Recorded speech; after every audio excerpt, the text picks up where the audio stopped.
Hello friends, मैं अनूप कुमार आप लोगों का एजुकेटर्स बूस्टर के इस यूट्यूब प्लेटफॉर्म पर फिर से हार्दिक अभिनंदन करता हूं। आज हम लोग करंट अफेयर्स 2024 ठीक है, जो कि हमारे देश में आयोजित होने वाले सभी महत्वपूर्ण परीक्षाओं के लिए समान रूप से उपयोगी है। ठीक है, तो उसे सभी परीक्षाओं के आगामी अभी जितने भी परीक्षाएं होने वाली हैं, चाहे वो बिहार की बीपीएससी हो, यूपी में यूपीपीसीएस हो, या इस तरीके के वनडे एग्जाम जितने भी हो रहे हैं, रेलवे हो या फिर कोई भी एसएससी हो, सभी के लिए समान रूप से उपयोगी इस श्रृंखला को आगे बढ़ा रहा हूं। ठीक है, उसी क्रम में आप लोगों के सामने बोर्ड पर पहला क्वेश्चन जो है वो है कि सर्वश्रेष्ठ पर्यटन ग्राम प्रतियोगिता बेस्ट टूरिज्म विलेज कंपटीशन में 5 गांवों को स्वर्ण श्रेणी में पुरस्कृत किया गया है। ठीक है, तो आपको बताना है कि वो कौन सा आपका उत्तर होगा। तो आपके ऑप्शन है ए डाबर, बी सरमेली, सी रेयक, डी कंथालूर, ठीक है, ई मंडला, या एफ उपरोक्त में से सभी। तो फ्रेंड्स, इसका जो जवाब होगा सही वो होगा एफ, उपरोक्त में से सभी। डावर जो कि बांदीपुरा, ठीक है, कहां, बांदीपुरा, बांदीपुरा जम्मू और कश्मीर, ठीक है, का एक महत्वपूर्ण गांव है। ठीक है, सरमोली जो कि पिथौरागढ़, क्या, पिथौरागढ़, पिथौरागढ़ कहा, उत्तराखंड का एक महत्वपूर्ण ग्राम है, गांव है, राइट। उसका तो रेयक, ममित, ममित मिजोरम में, ठीक है, मिजोरम में स्थित एक महत्वपूर्ण ग्राम है, राइट। कंथालूर, कंथालूर क्या है, इडुक्की, इडुक्की जो कि एक महत्वपूर्ण जिला है, कहाँ का, केरल का, वहां स्थित एक महत्वपूर्ण ग्राम है।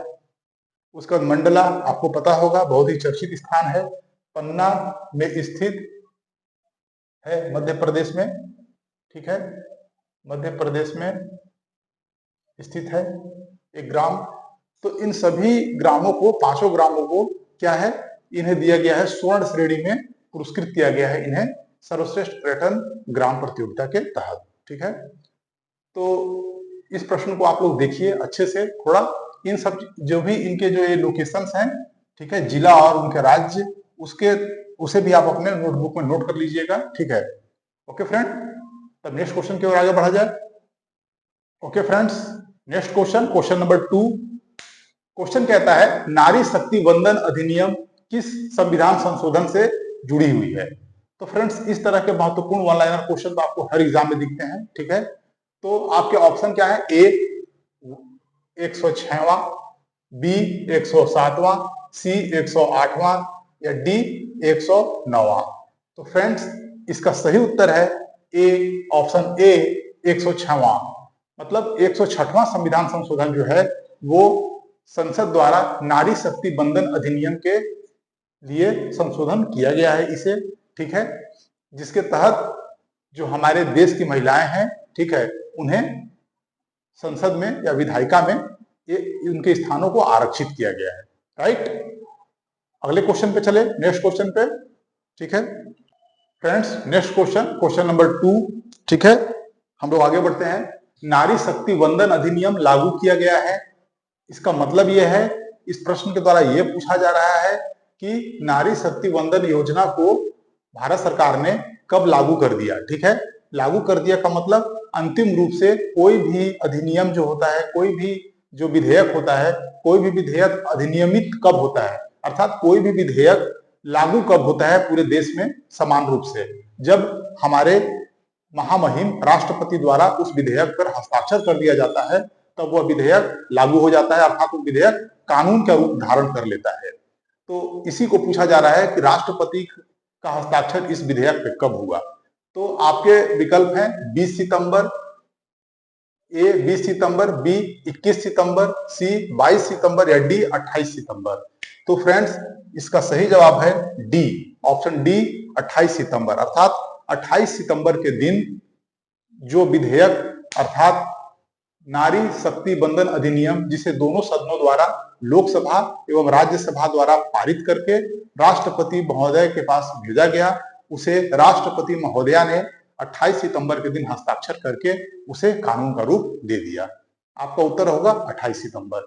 याद रखिएगा, नारी शक्ति बंधन अधिनियम बहुत इंपॉर्टेंट टॉपिक है, इसलिए मैं इससे कई क्वेश्चन लेके आ रहा हूँ। ठीक है, तो इस तरह के क्वेश्चन खूब आते हैं परीक्षा में, गांठ मार लीजिए, बांध लीजिए और इसे रट जाइए। ठीक है, चले नेक्स्ट क्वेश्चन पे। ओके फ्रेंड्स, तो नेक्स्ट क्वेश्चन पे चलें।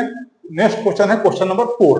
क्वेश्चन नंबर 4 क्या कहता है कि नारी शक्ति बंधन अधिनियम के संबंध में इन कथनों पर विचार करना है आपको। ठीक है, देखना है कि कौन से कथन सही हैं, कौन से कथन गलत हैं। तो पहला कथन क्या कहता है, महिलाओं की विधायिकाओं में, मतलब लोकसभा राज्य विधानसभाओं में न्यूनतम 33% भागीदारी सुनिश्चित करना। एकदम राइट है, राइट है।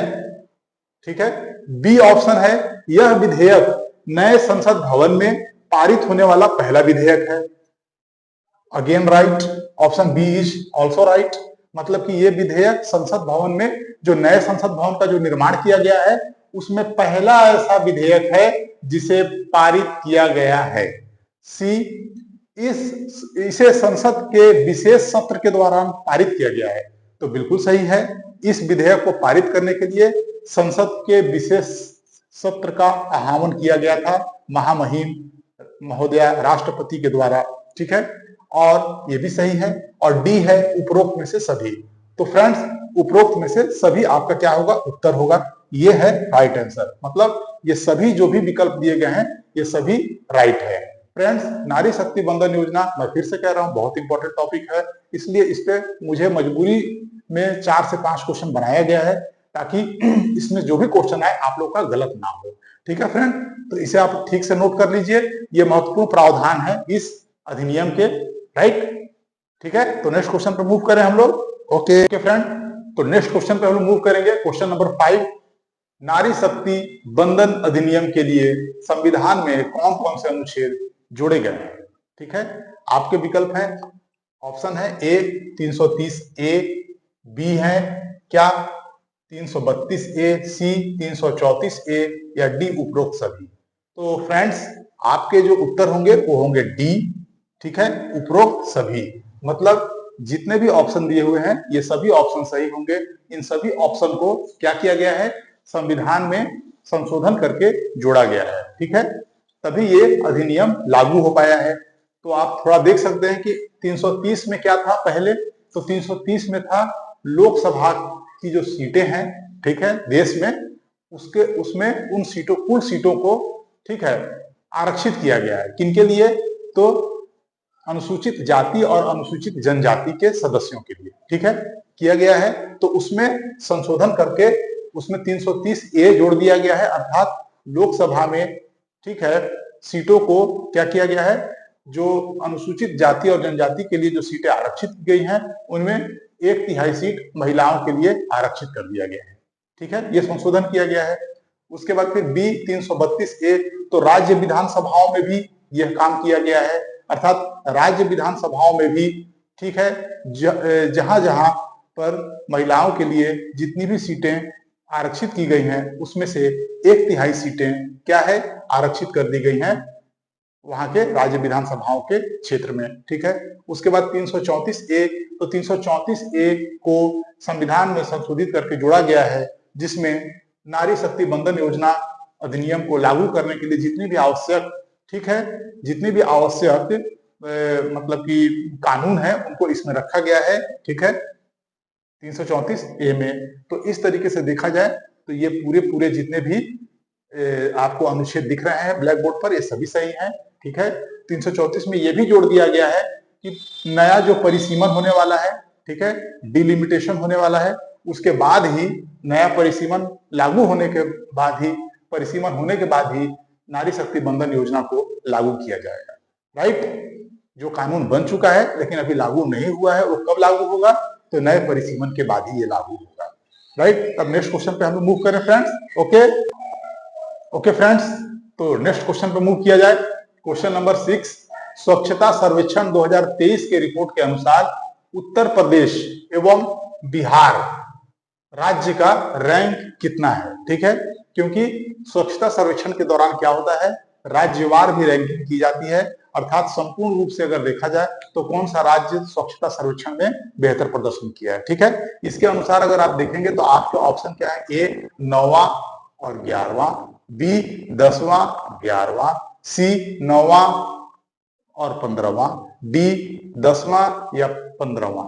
तो फ्रेंड्स अगर इसे देखेंगे तो आपका उत्तर सी बिल्कुल राइट है, 9वां और 15वां। मतलब स्वच्छता सर्वेक्षण 2023 के रिपोर्ट के अनुसार उत्तर प्रदेश की जो रैंकिंग है वो है 9वां स्थान और बिहार की जो रैंकिंग है वो है 15वां स्थान। मतलब कि 9वें स्थान पर स्वच्छता में उत्तर प्रदेश शामिल है और बिहार 15वें स्थान पर शामिल है। फ्रेंड्स अगर इसको डिटेल में देखें कि रैंकिंग अगर हम देखें कि पहला नंबर पे कौन है, तो पहला नंबर पे है महाराष्ट्र राज्य। महाराष्ट्र राज्य पहले नंबर पे है। उसके बाद फिर दूसरे नंबर पर कौन है, दूसरे नंबर पर मध्य प्रदेश राइट। उसके बाद फिर तीसरे नंबर पे कौन है, छत्तीसगढ़। कौन, छत्तीसगढ़। ठीक है, चौथे नंबर पर कौन है फ्रेंड्स, तो चौथे नंबर पर है आपका तेलंगाना।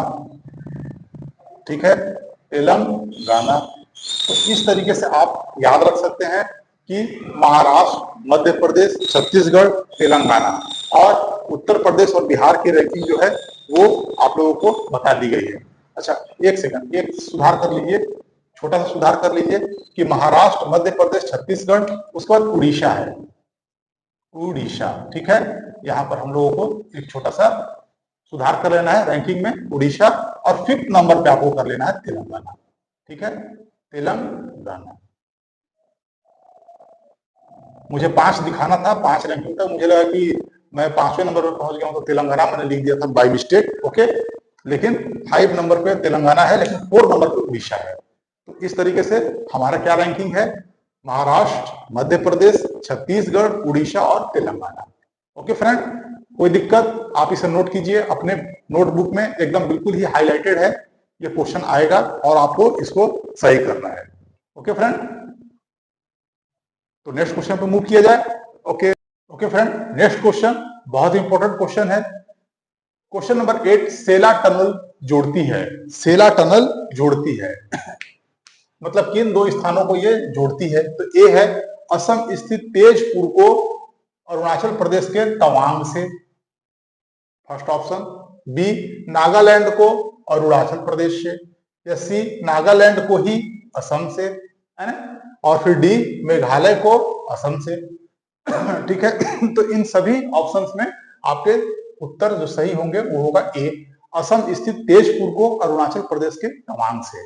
तो फ्रेंड्स आपको बता दूं कि ये जो सेला टनल है ये 13,000 फीट के ऊंचाई पर स्थित है। कितना, 13,000 फीट के ऊंचाई पर स्थित है।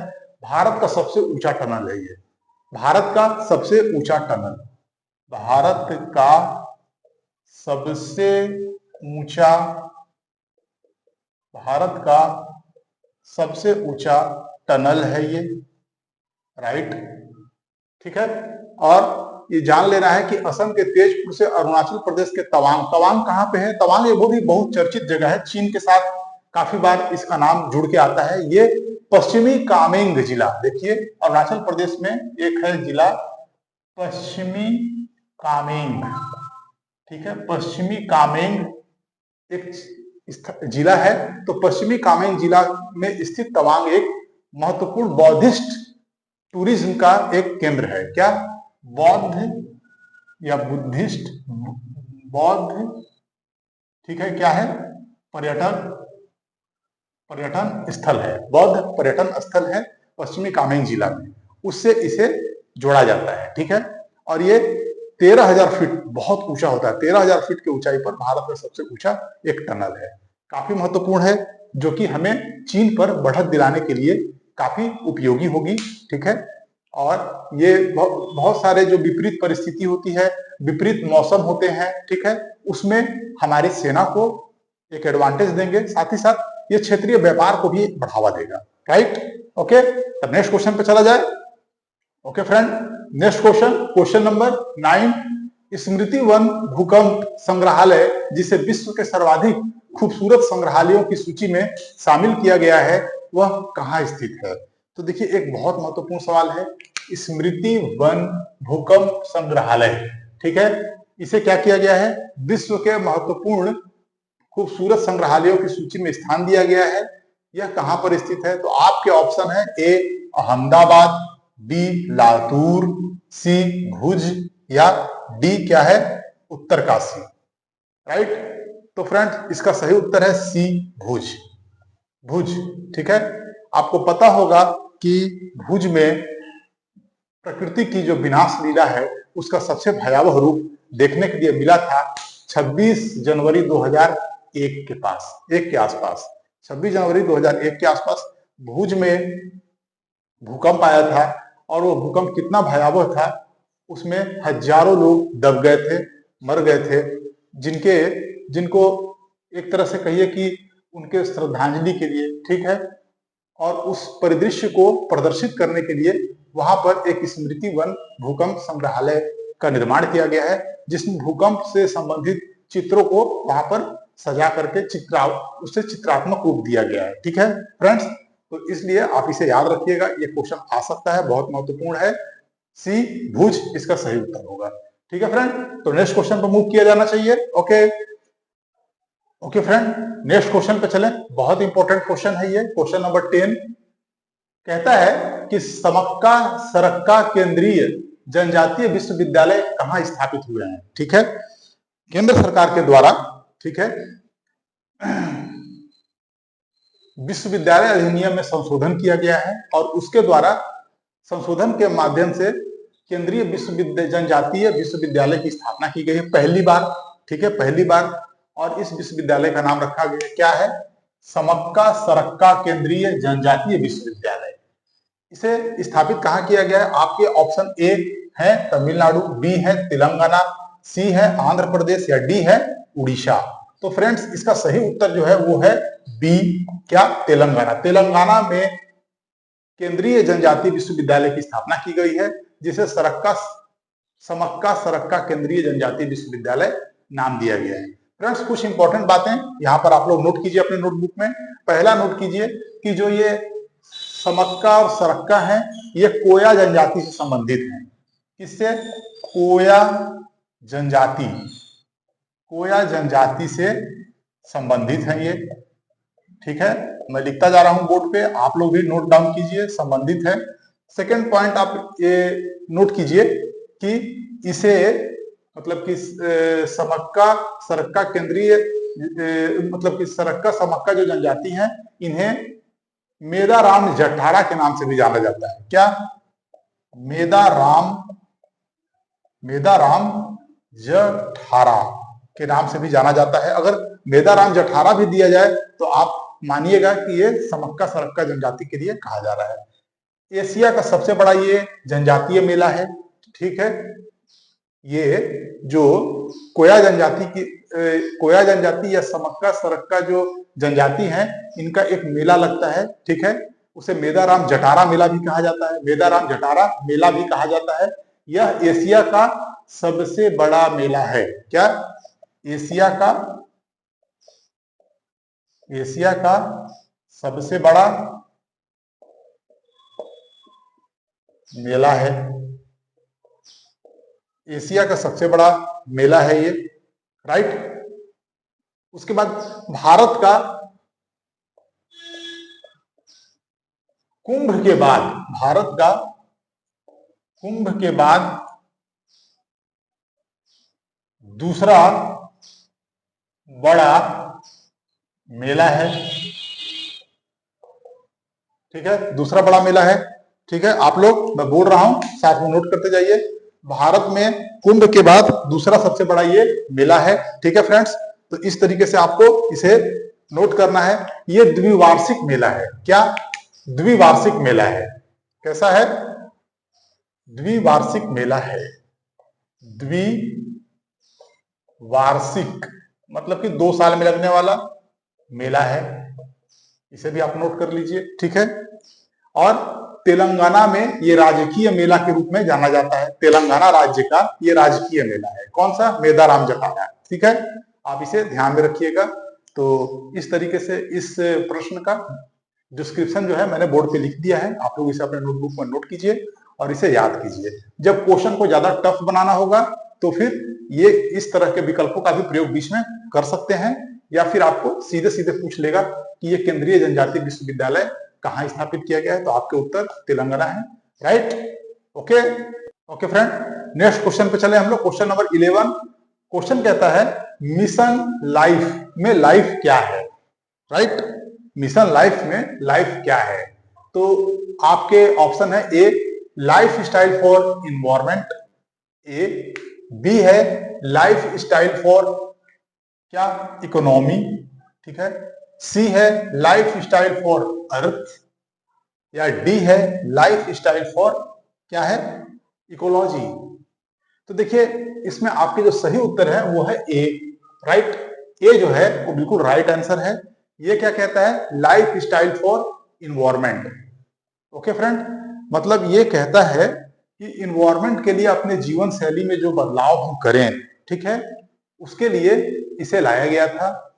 ठीक है, सरकार द्वारा ये जो मिशन है, मिशन लाइफ जो है, ये चलाया गया है सस्टेनेबल डेवलपमेंट को ध्यान में रख करके। मतलब कि हम लोग जो अपने दिनचर्या में ऐसे कोई भी बदलाव करें जिससे कि क्या है, इन्वायरमेंट हमारा जो है, पर्यावरण जो हमारा है वो सुरक्षित रहे। ठीक है, क्योंकि छोटे छोटे बदलावों के द्वारा ही क्या होता है, एक बड़ा बदलाव संभव हो पाता है।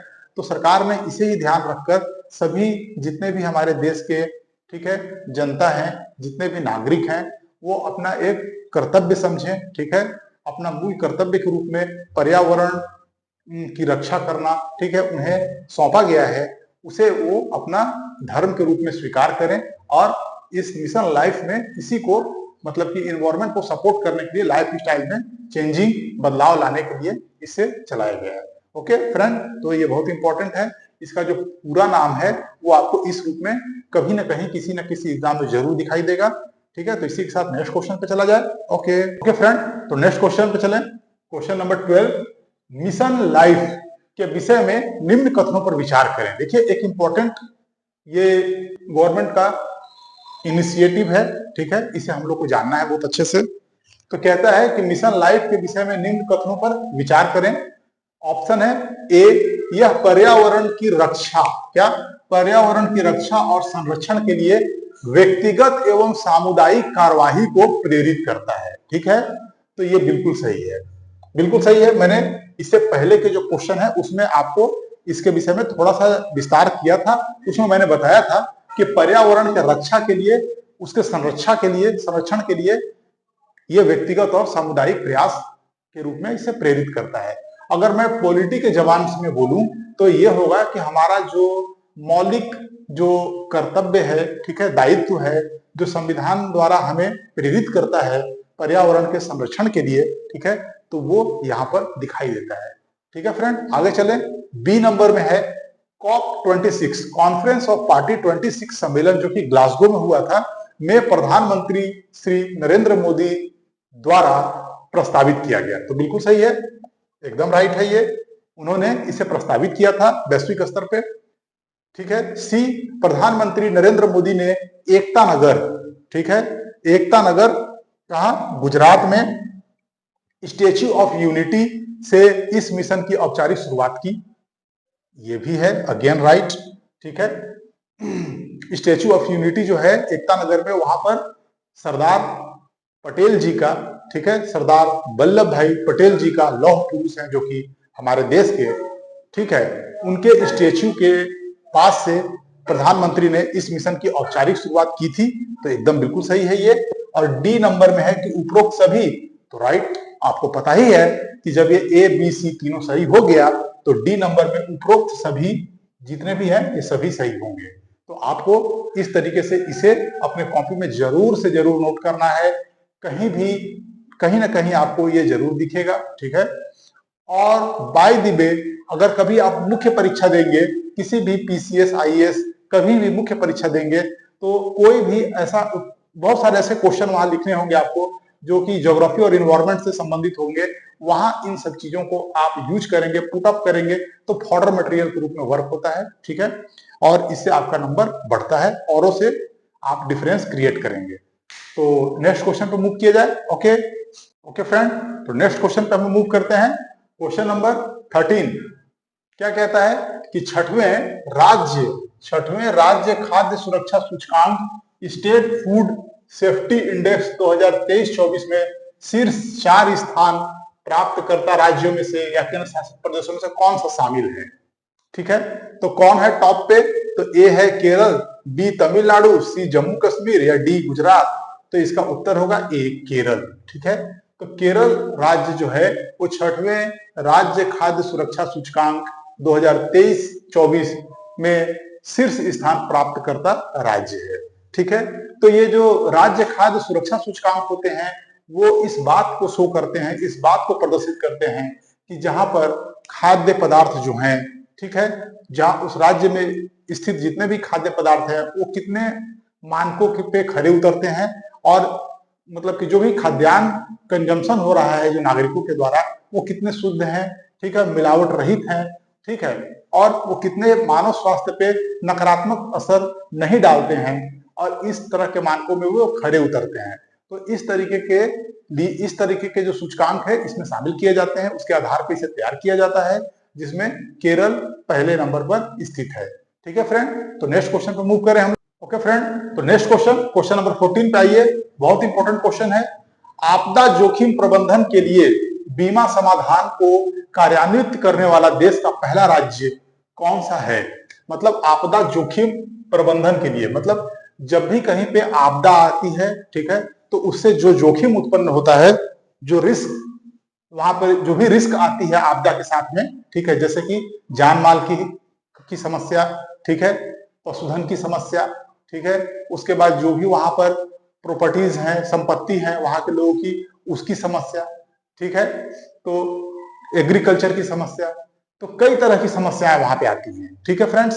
तो उन समस्याओं के लिए बीमा समाधान, अर्थात जो भी जोखिम आएगा तो उस संबंधित जोखिम के लिए क्या वहां पर लोगों को इंश्योरेंस दी जाएगी, ठीक है, सरकार के द्वारा, ठीक है, या फिर उसके लिए बीमा किया जाएगा और जितने का नुकसान होगा उसका भरपाई किया जाएगा।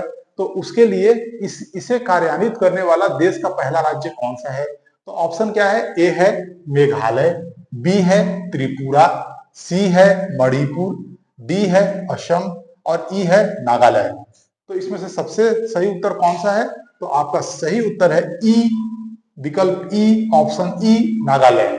नागालैंड एक पर्वतीय क्षेत्र है, पर्वतीय राज्य है, भारत के पूर्वोत्तर क्षेत्र का एक अभिन्न राज्य है, एक जनजातीय प्रदेश है, एक पर्वतीय प्रदेश है, ठीक है, जहां पर अधिक वर्षा वाला क्षेत्र भी है ये, ठीक है, क्योंकि दक्षिण पश्चिम मानसून बंगाल के खाड़ी से पर्याप्त मात्रा में मॉइस्चर लेकर के प्रवेश करती है इस क्षेत्र में, और यह पर्वतीय क्षेत्र होने की वजह से यहाँ पर पर्वतीय वर्षा काफी तेज होता है, ठीक है, जिसके वजह से यहाँ पर लैंडस्लाइड्स, ठीक है, भूस्खलन, लैंडस्लाइड्स भूस्खलन का क्षेत्र है ये, ठीक है, जिसके वजह से यहाँ पर जान माल की समस्या हमेशा बनी रहती है, ठीक।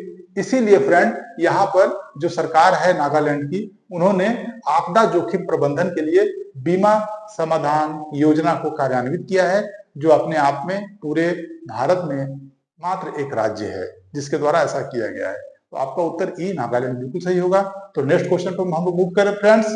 ओके फ्रेंड, तो नेक्स्ट क्वेश्चन नंबर 15 को देखिए। भारत के किस शहर को पहला सौर शहर अपनाया गया है? पहला सौर शहर बनाया गया है, ठीक है। तो देखिए आपके ऑप्शन है क्या? ए इंदौर, बी सागर, सी सांची या डी क्या सतना, राइट।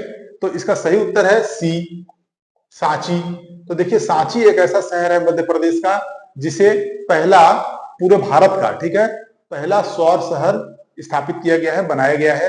तो देखिए सौर शहर का मतलब क्या है? ये पूरा जो शहर है वो सौर ऊर्जा से संचालित हो रहा है, ठीक है फ्रेंड।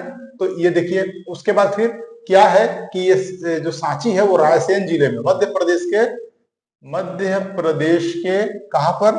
मध्य प्रदेश के रायसेन, रायसेन जिले में स्थित है ये शहर। First point. फिर दूसरा पॉइंट क्या है इसमें कि आपको देखना है कि मध्य प्रदेश नवीकरणीय ऊर्जा विभाग, ठीक है, कौन? मध्य प्रदेश, मध्य प्रदेश